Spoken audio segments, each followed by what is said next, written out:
Last year, at the beginning of June, my grandparents asked if I could house sit for them while they were away. They were real active in their old age. Since they'd retired, they liked to go on these month-long trips around North America in their RV. They offered me some money to boot, and the promise of easy cash isn't something I often turn down, especially not when I'm unemployed. Plus, getting to spend a couple of months in a nice 2-story house down by the beach. Everything was lining up to make for a chill, awesome summer. A couple of days before I was set to take up residence in my grandfolks' house, my mum came into my room while I was packing. She touched me on the shoulder and said, a little weakly, "You know, you can always come home if you change your mind about staying there." "I know, Mum," I replied, a little puzzled. She hugged me around the waist and put her head to my chest. "I love you, kid," she murmured. I thought she was just being overly emotional about not seeing me much for the next few months. In retrospect, I thought of a lot of things that turned out to be wrong. By the time I got to my grandparents' house, they'd already started out on their trek around the country. There was a note on the dining room table telling me about where to find grocery stores in their neighborhood, some good local restaurants, cool things happening at the beach in the next few weeks. Pretty basic stuff. There was just one weird sentence at the very end. "If you see anything that looks amiss, it's probably that way for a reason." I would never have thought to connect those words to what they ended up pertaining to. At the time, the strangeness of the phrasing didn't even register with me at all. I was just upset that they forgot to leave their Wi-Fi password.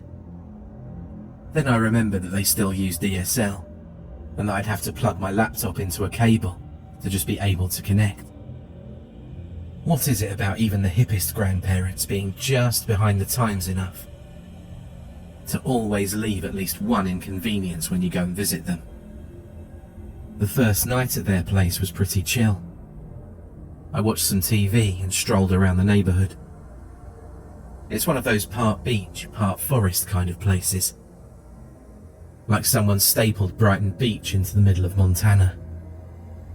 It was past dark when I got back, and I figured I might as well go to bed early and try and do some more exploring in the morning. I'm not usually a nature calls kind of guy, but when in Rome. After I locked up and turned out all of the lights on the first floor, I went up the stairs to do the same for the second floor. Then, I noticed something peculiar. My grandparents had left the light on in the guest room. Easy enough mistake to make, I figured. Who doesn't forget to turn the light out in a room every so often? I flicked it off and went to sleep in their bed across the hall. A digression, but an important one. My mum and I never slept over at our grandparents' house when I was young. Well, that's not entirely true. The rare nights that we would sleep over, we'd sleep in their RV. Me in the bed, and her on the couch. I didn't think much of it at the time, since getting to sleep in a big car is something any little boy would find perfectly agreeable. The novelty wore off as I got older though, and when I turned 13, I asked my mum if we could maybe just sleep in the guest room the next time we went to visit Grandma and Grandpa. "Maybe, sure," I remember her muttering. I hadn't visited my grandparents since. Sometimes they'd come to see us for important events like birthdays and graduation and stuff like that. But I hadn't slept over on their grounds for nearly a decade before I took this house-sitting job. Now, as I said, the first night was perfectly chill. You could even extend that statement to account for the first week. I took in the beauty of nature, vegged out watching YouTube clips on their mediocre DSL connection. Even met a couple of girls down on the beach. I didn't expect them to call me, but sometimes Just the fun of flirting can make up for the lack of results, at least for me. The grandfolks had a big collection of old comics from the 50s and 60s in their guest room. So sometimes I'd end the night by reading a stack of them, shutting the light out and going to bed. Again, a perfectly normal, unremarkable first week. But then I heard the whistling. I was up in my grandparents' bedroom cruising the internet at around 2:30 in the morning. That's where their internet connection's based. I think I was reading an article about funny video game glitches when I heard a very soft but distinct, high-pitched noise for about 3 seconds. I don't think I even turned my head when I heard it, thinking it must have been some goofy night bird. But then, an hour later, it started again. It was too tuneful, too specifically melodic to have come from a bird. And it must have lasted for at least a solid, uninterrupted minute.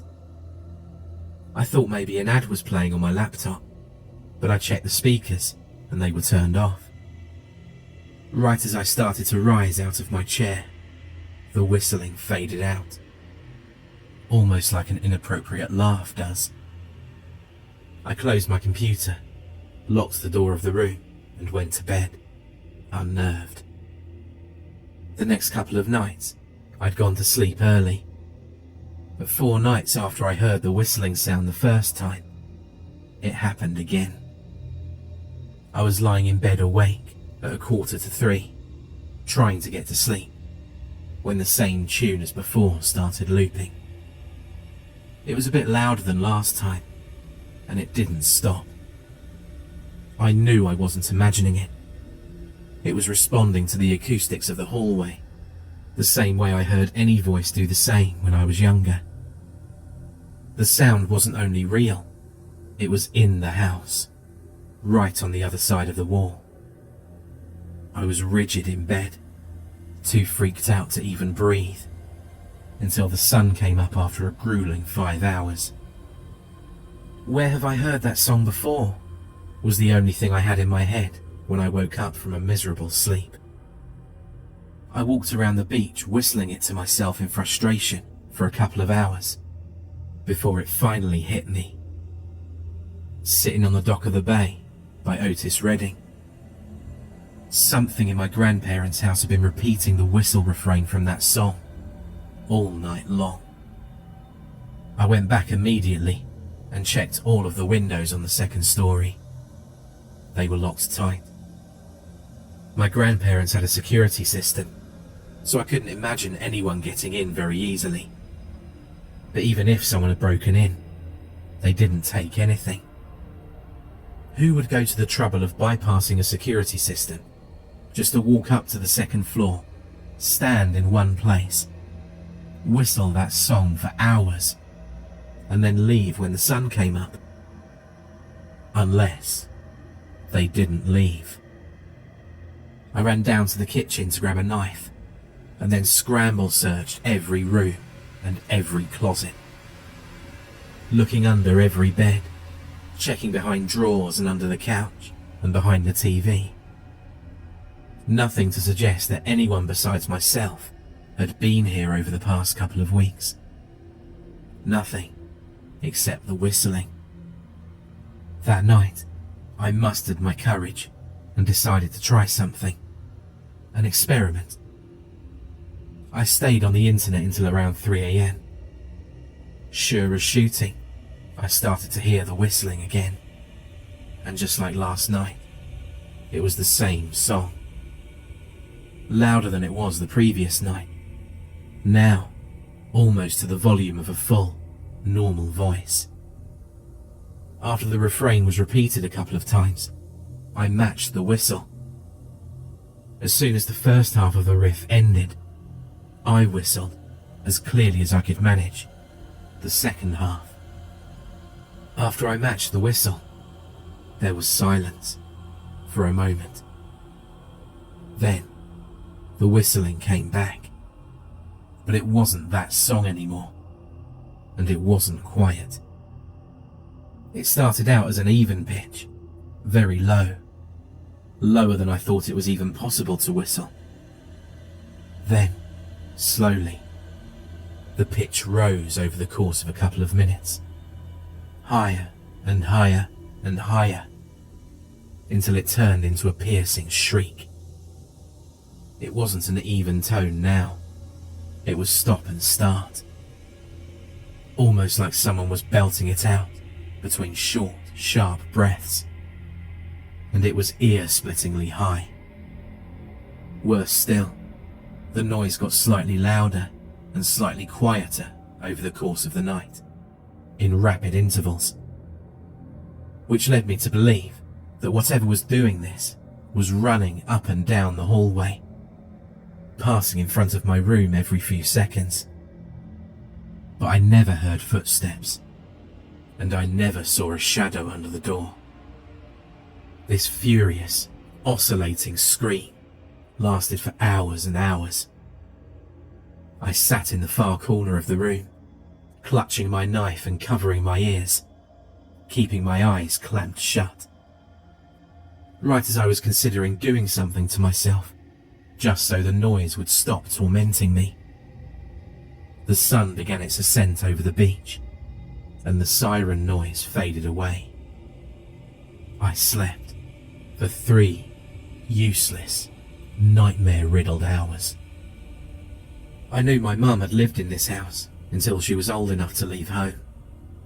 And as far as I knew, my grandparents had lived here most of their lives. They had to have known about this nightmare, this haunting.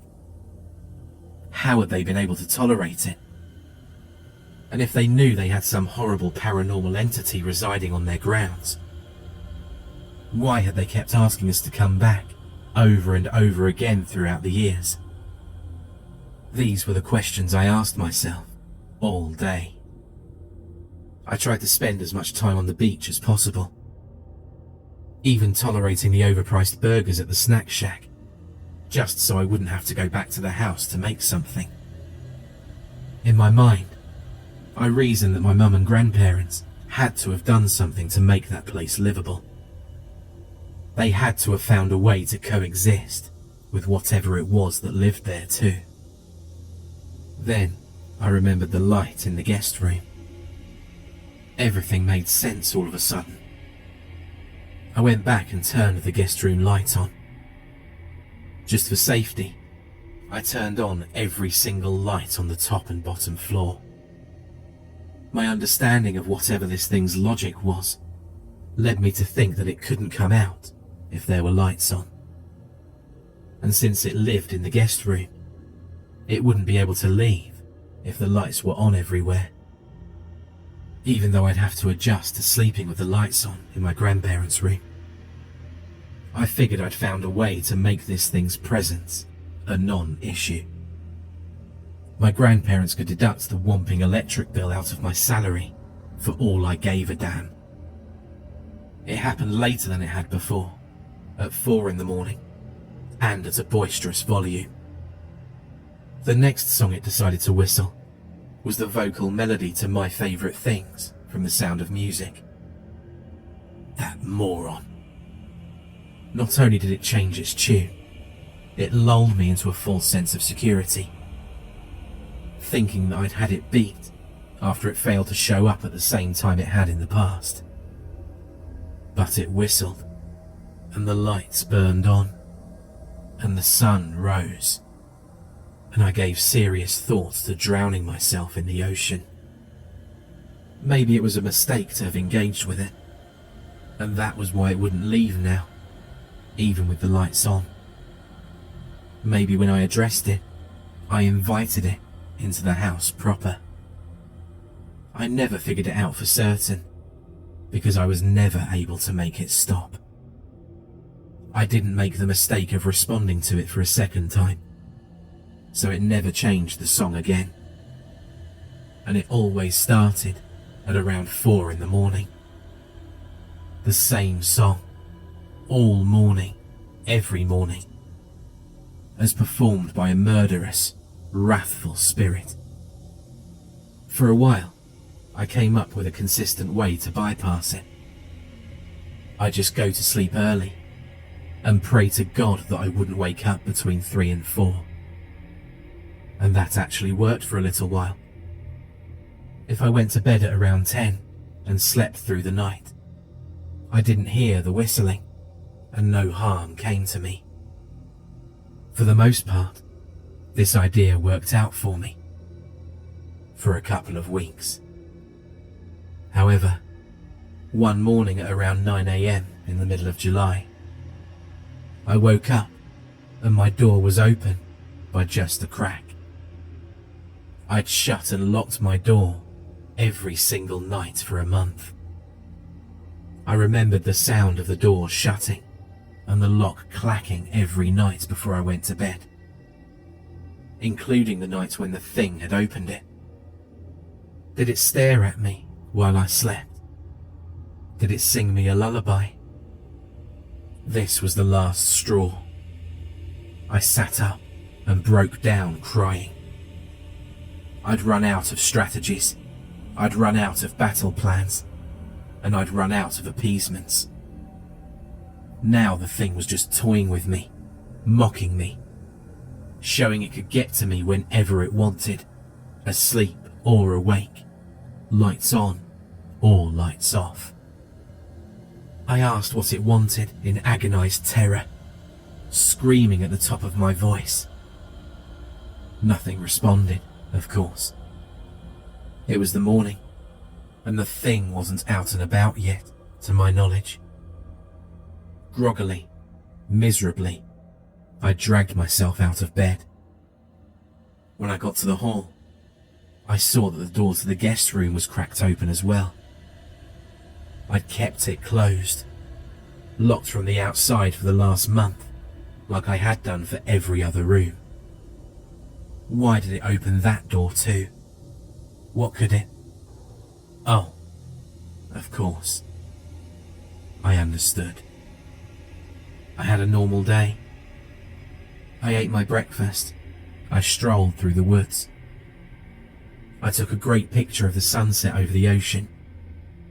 And when I got back, I watched TV until around 2 in the morning. Then I went up the stairs and I got into my pajamas. I brushed my teeth and went to the bathroom. I went into the guest room, got under the covers, and went to sleep. The whistling stopped completely. For the rest of the time I was at my grandparents'. When my mum came to pick me up at the end of August, I told her I had a great time. On the drive back home, she told me that Grandma and Grandpa had sent me the money for the house sitting, with a simple, handwritten note that said, "Thanks." She hadn't been able to get in contact with them over the phone for the last couple of weeks, but when she last called, they said they were in Colorado and having a great time. A month later, my grandparents still hadn't come back. A month later, the whistling started again. I was in my bed trying to go to sleep when I heard it. "Fly Me to the Moon" by Frank Sinatra, just outside my door. I think my mum heard it too. I heard her crying. "Not this," I heard her sob. "Not here. Not again. Please." I saw my mum at the dining table the next morning, pale and haggard. She hadn't slept, looking at me with a mix of panic, exhaustion and fear. It's an expression I imagine she wore many times when she was young. "Kid," she whispered, "what did you do?" I looked at her, wanting to cry, heavy with guilt. Then I looked at the table. My money was on it, next to the envelope. And next to the envelope was my grandparents' note. "Thanks." Oh no.